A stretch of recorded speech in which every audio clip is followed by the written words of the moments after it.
राम राम दोस्तों। यूं तो मेरे ससुराल में कदम रखते ही सास ने घोषणा कर दिया कि पढ़ी लिखी बहुएं नकारा और कामचोर होती हैं। ऊपर से रही सही कसर मेरी गांव समाज जेठानी जी ने पूरी कर दी।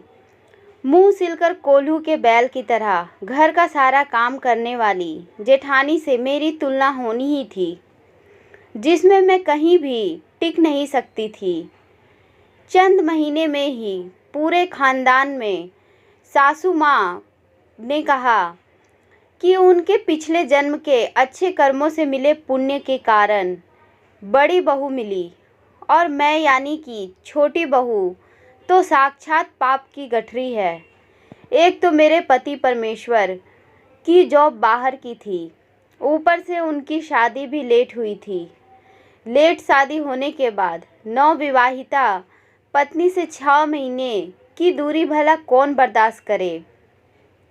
सो शादी के 1-2 महीने बाद ही 4-6 जबरदस्त बहाने गढ़कर मुझे अपने पास ले गए। सासू माँ की नज़र में वह भी कम बड़ा पाप नहीं था, वह भी सिर्फ मेरा, क्योंकि बहू ससुराल में सास ससुर की सेवा करना छोड़ के पति के पास गुलछर्रे उड़ाने चली जाए, यह किसी पाप से कम नहीं था। उनकी नज़र में बहुत मुश्किल से मैं उस महापाप के अपराध से निकली ही थी कि पता चला मैं रोज़ एक और बड़ा महापाप करती आ रही हूँ। होता यूँ था कि सासू माँ शहर में मेरे घर गृहस्थी का मुआयना करने पहुँची। यहाँ का मंजर देखकर तो उनकी आँख ही चकरा गई और उन्होंने पुनः मुझे महापापिन घोषित कर दिया और कहा कि पता नहीं क्या प्रभाव पड़ेगा तेरे इस कांड का। किस्सा ही कुछ यूँ है कि हम दोनों पति पत्नी बेफिक्र आराम से दिल्ली में रह रहे थे। मैं सारे समय घर के काम में ही ना करती रहूं, इसीलिए पति जब भी घर में होते तो मेरी मदद करते रहते थे ताकि हर समय हम साथ रह सके। मैं बिस्तर ठीक कर सोने की तैयारी करती, तब तक पतिदेव बर्तन धुल देते थे। एक थाली में खाना खाने से प्यार बढ़ता है, ऐसा कहानी सुनाकर पतिदेव कहते हैं कि एक बड़ी सी थाली में खाना लगाओ और फिर हम दोनों उसी में साथ ही खाने बैठ जाते थे। किंतु माँ जी ने आकर तुरंत मुझे खबरदार किया कि पति पत्नी का एक साथ खाना खाना पाप होता है। मैं तो बचपन से ही पाप और पुण्य के नाम पर ही हदस जाती थी कि पाप किया तो नरक में जाना पड़ता है, बहुत कोड़े पड़ते हैं, खौलते तेल में तलते हैं और ना जाने क्या क्या। माँ की अमृतवाणी सुनते ही मैं तत्काल 3 थालियों में भोजन निकालना शुरू कर दिया। शुरू में तो हम तीनों साथ ही बैठकर भोजन कर लेते थे, पर माँ जी ने फिर मुझे टोका कि पति और सास के सामने बैठकर मुंह बकार कर कि बहू को खाना नहीं खाना चाहिए। मेरे ख्याल से वह चाहती होंगी कि मैं अच्छी बहू की तरह उन दोनों की सेवा में खड़ी रहूं और पानी या रोटी कुछ चाहिए हो तो लाकर देने के लिए तैयार रहूं। पर यहाँ तो मैं खुद ही तपाक से थाली लेकर बैठ जाती थी पति और सास के सामने। ऊपर से पतिदेव को भी कभी कभार रोटी लाकर मुझे या माँ जी को देना पड़ता था। सो माँ जी ने शास्त्रों में मना कर रखा है, ऐसा कहकर मुझे साथ में खाना खाने से मना किया। यूँ तो वैद्य शास्त्र मैं भी खूब पढ़ रखे हैं, पर यह सोचकर शांत रह जाती कि माँ जी कह रही हैं तो कुछ अनुभव और तथ्य से ही कह रही होंगी।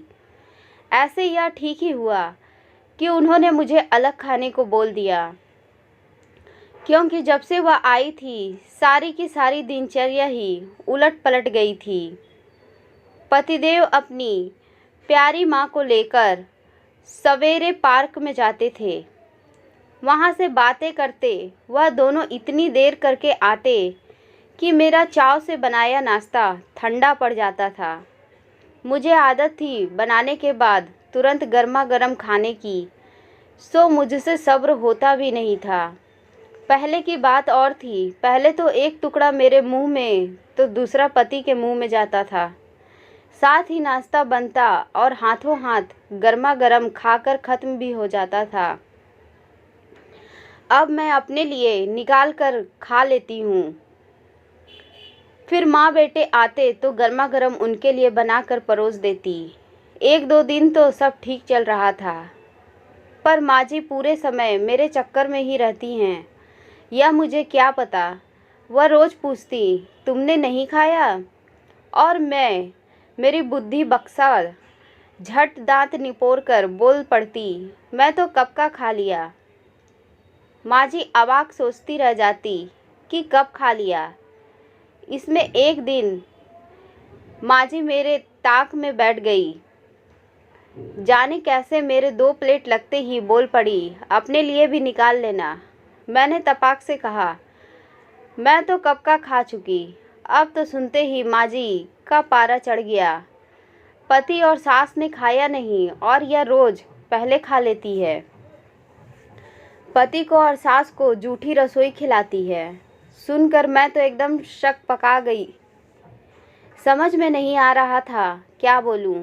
खैर तब तक पतिदेव आ पहुँचे और माँ को प्रेम से समझाया, माँ, यह बहू होने से पहले इंसान है। ऐसे में घर पर रहूं तो पहले कौर निवाला मुझे ही खिलाकर खुद खाती है। जब नहीं रहता हूँ तो कब तक भूखी रहेगी। इसीलिए मैंने खुद कह रखा है कि खाकर सो जाया करे, मुझे आने में देर हो जाएगी। माँ जी ने गुस्से में मुंह झटक दिया तो पतिदेव फिर बोल पड़े कि आपको जो पापा के इंतज़ार में 2 बज जाते थे खाना खाने में, उसी का परिणाम है कि 50 की उम्र में ही आप 70 साल की बुढ़ी औरतों जैसी दिखती हैं और बीमारियों की गठरी बन गई हैं।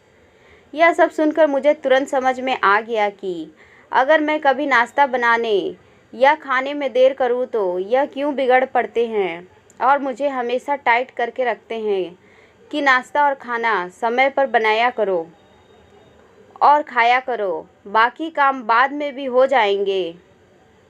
सासू माँ ने दुनिया भर के व्रत और उपवास करके अपना शरीर तो कमज़ोर कर ही लिया था। महीने 2 महीने व्रत तो वह निराजल रखती थी। ऐसे में कमज़ोर होना लाजमी था। उनके बीमार रहने पर घर में खाना भी कभी समय पर नहीं बन पाता था, जिससे सभी बच्चे कुपोषण का शिकार बनते जा रहे थे। वह तो शुक्र है कि सब बच्चों ने माँ की बीमारी को देखते हुए जल्दी खाना बनाना सीख लिया और खुद कच्चा पक्का बनाकर अपना पेट भरने लगे। पति की बातों ने मुझे एक बहुत बड़े धर्म संकट से उबार लिया और मैं निश्चिंत थी कि ससुराल में पति को खिलाने से पहले खाना खा लेना कोई पाप नहीं होता है। तो दोस्तों, कहानी पसंद आई हो तो लाइक और सब्सक्राइब ज़रूर करें। कहानी सुनने के लिए बहुत धन्यवाद।